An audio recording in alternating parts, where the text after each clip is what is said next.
വിജയിയുടെ ഏറ്റവും പുതിയ ചിത്രമായ ജനനായകന്റെ OTT സ്ട്രീമിംഗ് കരാർ റദ്ദാക്കിയെന്നുള്ള റിപ്പോർട്ടുകൾ വരുന്നുണ്ട്. കരാറിൽ നിന്ന് ആമസോൺ പ്രൈം പിന്മാറിയെന്നും വാർത്തകളുണ്ട്. വിനോദ് സംവിധാനം ചെയ്ത ഈ ചിത്രം സെൻസർ ബോർഡുമായുള്ള തർക്കത്തെ തുടർന്ന് റിലീസ് പ്രതിസന്ധിയിലാണ്. തമിഴ്നാട് നിയമസഭാ തിരഞ്ഞെടുപ്പിന് ശേഷം മാത്രമേ ചിത്രം ഇനി തിയേറ്ററുകളിൽ എത്തുകയുള്ളൂ എന്നാണ് നിലവിലെ സൂചനകൾ. പൂർണ്ണമായി രാഷ്ട്രീയത്തിൽ പ്രവേശിക്കുന്നതിന് മുൻപ് വിജയ് നായകനായെത്തുന്ന അവസാന ചിത്രമായാണ് ജനനായകൻ റിലീസ് ചെയ്യാൻ പദ്ധതിയിട്ടിരുന്നത്.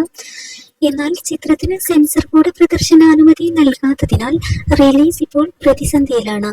കഴിഞ്ഞ പൊങ്കലിനായിരുന്നു ചിത്രം യഥാർത്ഥത്തിൽ തിയേറ്ററുകളിൽ എത്തേണ്ടിയിരുന്നത്.